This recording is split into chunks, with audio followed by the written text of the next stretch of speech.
Alright, Mario Odyssey released and everybody loved it, so naturally, I'm here to hate it. You know, play the devil's advocate if you will. So I don't want this intro to go on for way too long, but again, thanks for the growth during the past few weeks. It's been absolutely magic to witness. So magic in fact, that you should all be on trial for witchcraft. You know what I mean. Anyway, Mario Odyssey released with everyone high and wide praising its name. And now I've rocked up with my YouTube channel full of bad opinions to more so highlight the negatives when it comes to this game. But let's start where the start starts, shall we? So Mario's having a 1v1 with Bowser and gets absolutely shredded because he's useless, and ends up stuck in this dingy place called Cap Kingdom, which is full of ghosts and hats. But more importantly for you, ghost hats. Now this ghost named Cappy morphs into Mario's hat and somehow gives him the ability to take over the souls of any living thing he encounters, which, you know, obviously fun ensues. So there's tons of different things you can capture in this game. There's the Cheep Cheep, which miraculously makes traversing in water in this game a million times better. There's the Frog, who jumps, duh. And most notably, there's the Pterodactyl guy who lets you fly around, which would be absolutely crazy bananas, except the areas you're able to fly around in are approximately the size of a quark. Look, I searched up the smallest thing in the world and it said quark, okay? Look, either way, the levels aren't anywhere near big enough to warrant a whole flying mechanic. But like, some of the captures are very specific, meaning they only really have one use throughout the entire game. Like these poor Stonehead guys with the shades, who have unfortunately for them been chained to pretty much this one easy section in the Sand Kingdom, and basically nothing else. And also, some captures in this game are just so forgettable and pointless that they just leave you there thinking why they're even there in the first place. And trust me when I say that there are a lot of these types of captures in the game. Like, you can play as trees, cactuses, rocks, manhole covers, letters, and you can even be a car, you know, for whatever that's worth. And there is one capture in this game which stands out to me as being by far the worst capture in the game, that being the tank. So unlike some actually good captures, the game decided to throw this tank in at multiple points during your playthrough. Now, this tank actually uses something called tank controls, which at first glance sounds like a no-brainer. Like, you know, of course the tank uses tank controls, what do you expect? But the thing is, tank controls are actually a lot different to regular controls. Now, tank controls are a bit tricky to explain, but it would definitely have helped if you've at some point played the original Resident Evil games, because they also use tank controls.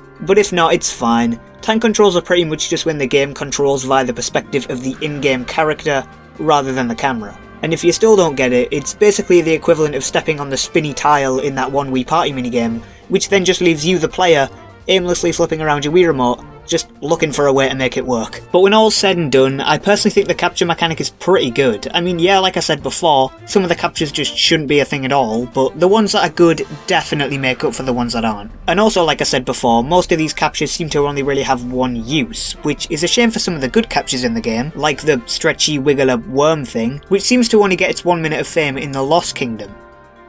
Speaking of which, good segue, the kingdoms in this game are pretty varying in quality. I mean, how on earth can you go from a kingdom as good as the Metro Kingdom, and then also in the exact same game have something like Ruined Kingdom or Cloud Kingdom right next to it? I mean, it doesn't make for a whole good experience when the levels are the most inconsistent thing ever. So now let's go through some of the examples of some of the bad kingdoms in this game. Now, the couple of kingdoms that I mentioned earlier, such as Cloud Kingdom and Ruined Kingdom, are so bad that they shouldn't even have the word kingdom in their name at all. I mean, they're both just boss arenas and nothing else, and the worst part about these stages is that you can even revisit them during the post-game, and watching agony as a little bit more content is effortlessly shoehorned in. And you're gonna have to go back to these pathetic kingdoms if you actually want 100% the game. There's the Sand Kingdom, which is I think the largest kingdom in the game, and for no good reason. I mean, I get it, deserts are huge, so of course a stage based off a desert is also gonna be huge, right? But the Sand Kingdom basically just has a town, some ruins, and a pyramid, okay? And I'm no level designer, but I do think these landmarks could have been a little bit closer together. And the weird thing is, the little town in the middle of the kingdom is really small. Like, it's kind of bunched up with not a lot of breathing room, and it just ends up looking really awkward, you know? Just this really tiny, concentrated town in the middle of a giant open area, which, I mean, at that point just blow it out a little bit, you know what I mean? There's the Wood Kingdom, where it feels like the designers of this course went into it with the intent of making a forest level,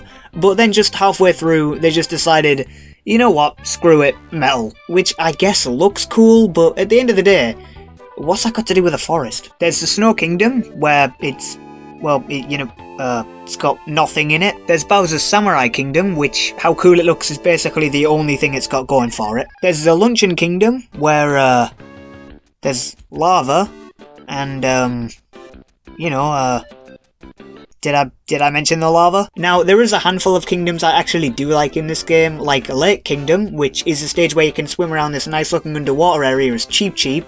I just kinda like how Cheep controls in this game. And there's the Metro Kingdom, which, other than the sewer section and the fact that you have to use the tank at a few points in this stage, is just super fun to platform around in. Now, towards the end of the stages, there's usually a boss which you're confronted with, and they're usually really easy to take down. There are the Broodals, who are a group of rabbits who try and stop you from foiling Bowser's plans, and it just goes horribly wrong all the time. Like, there's easy ways to counter each of the Broodals' attacks, and even without the counters, they're still bad. They do all come back in Bowser's Samurai Kingdom as a cool mech thing, but even then, there's still a pushover. At the end of the Metro Kingdom, there's a Mecha Wiggler who looks cool and also requires you to use a tank to beat it. You know, not cool Mecha Wiggler.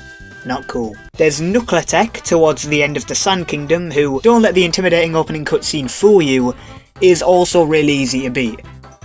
Are you noticing a trend? There's the forgettable flower boss in the Wood Kingdom, who, you know...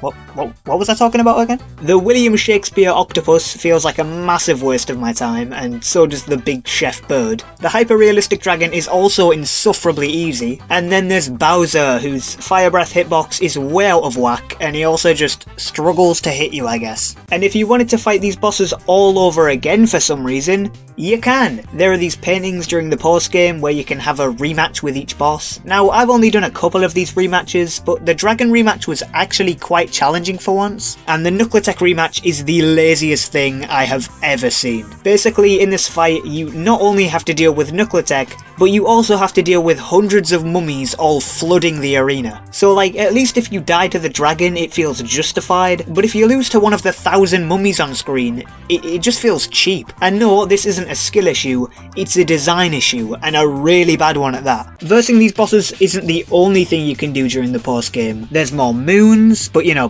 who cares at that point? There's Luigi's Balloon World, where you can just grind out money, I guess, I don't know. And with that money that you grind in Luigi's Balloon World, you can even buy new costumes, which honestly seem to be the only thing keeping me playing after the credits rolled. Now, the last thing I wanted to mention before I stop blabbing about this terrible take was the controls, which are absolutely fantastic. The fluidity and the smooth moves gives this game so much replayability. I mean, I would get the itch to boot up the game just to do all these sick cappy moves around New Donk City. But unfortunately, because of how robust the movement options in this game are, it also kind of kills the platforming challenges a little bit. Like, the platforming in Mario 64 and Sunshine is challenging. I mean, mainly because of the slippery controls, but my point still stands. The platforming in Mario Odyssey, however, is completely overshadowed by how easy it is to just avoid the challenges because of how good Cappy's moveset is. That was terribly worded.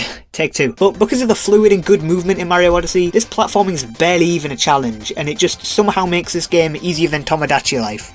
That's better. Alright, thanks for watching, subbing, unsubbing, liking, disliking, commenting, I don't care. But whatever you did, thanks I guess. I appreciate it. Anyway, I'm gonna go play some Mario Odyssey now. Alright, see ya.